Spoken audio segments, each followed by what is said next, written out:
Hey fight fans, this is Richard Schaefer and you're watching Sporting Icons. Now, if you cast your minds back to only January, myself and many other people were looking at the PBC Premier Boxing Champions Al Haymon with their platform of Showtime Boxing going, you may not last a year because things are looking real bad. They couldn't even get simple fights over the line. They just couldn't do it. And Eddie Hearn was sitting pretty. He really was. Top Rank was sitting pretty. It looked like that PBC fighters were going to have to start calling up Al Haymon saying, yo, you need to be paying me up my services here. I need to be jumping ship over to Top Rank or Matchroom. That's what it was looking like. He had fighters who just weren't fighting and, i.e., weren't getting paid. Certain fights weren't happening and all that kind of stuff. Anyway, fast forward to now, the PBC have really turned the corner. Now, granted, okay, they have to do something to impress their new paymasters of Paramount. Otherwise, Paramount will look at Showtime and go, right, see you later, bin you off. But already they've put on big fights, like Gervonta Tank Davis versus Ryan Garcia. That was a huge success for them. It was. You got Terence Crawford versus Errol Spence Jr. coming up. If Andy Ruiz Jr. accepts the terms, he's going to be fighting Deontay Wilder this summer. Pretty big fights. They are pretty big fights. Could you say David Benavidez versus David Morrell? Is that a big fight? In America, it might be. I don't know. Was Benavidez versus Caleb Plant, was that a big fight? I don't know. Again, I'm talking about US, okay? I'm not talking global, of course. With like the PBC, they're a US-only country, okay? For anybody else outside of them, it's very difficult to watch their fight nights, it is. But they're really annihilating Eddie Hearn right now. They're really showing him up. And I suppose with the fact that they've just signed Canelo Alvarez to a 3-fight deal, that's a real kicker for Eddie Hearn, because what does Eddie Hearn do now? What does he do now?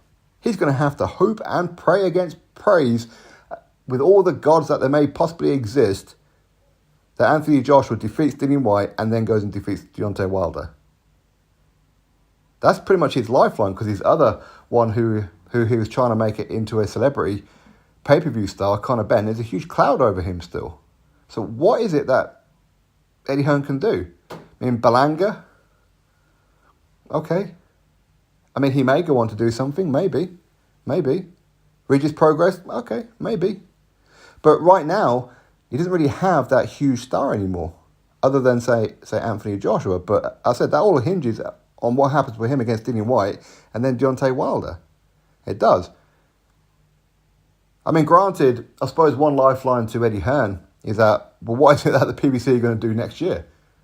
Because what other fights could they possibly make that's going to do big numbers? What do you do with Gervonta Tank Davis? Now he doesn't have Ryan Garcia in the other corner.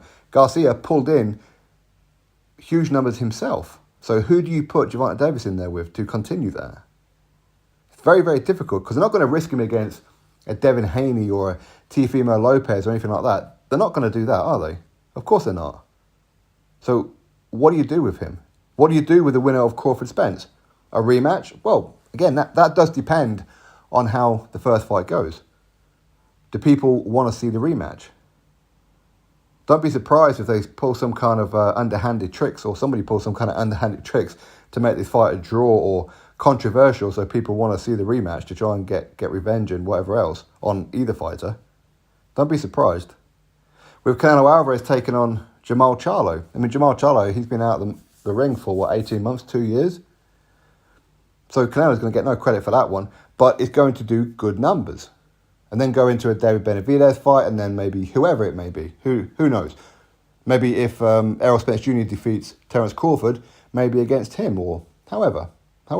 Demetrius Andrade, I wouldn't have thought so. But the point is that nothing's really planned, but things are really turning the corner for the PBC, at least for the time being. They are.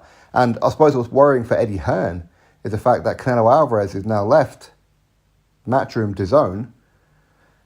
That means a huge number of subscribers are going to go with Canelo Alvarez, which is a little bit disturbing, because I'm seeing people celebrating the fact that he's left DAZN to go on to Showtime. Like, that's something great.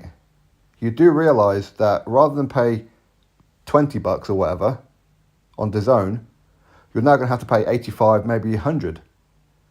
I mean, talk about stupid-minded. Okay, but hey, it is what it is. If people would rather pay that kind of money, crack on. It's your money. You do whatever you got to do with it. But the fact is, a lot of people, especially the Mexican audience, will follow Canelo over to Showtime. Will a lot of them pay the 85, 100 bucks? I don't know. You know, when you're so used to paying like a certain price on DAZN and then you're being asked to double it, quadruple it, or whatever it's going to be, then a lot of people go, yeah, you know what, I'm going to find another way of watching this one because that's too much money. So anyway, it's going to be interesting, but so far it's looking real good for the PBC. Can they continue it? Can they get these other fights over the line? Can they get Wilder versus Ruiz over the line and whatever else? It's going to be very interesting, very interesting. So big props to the PBC. Big props. Drop your thoughts below, click thumbs up, subscribe. Catch you next video.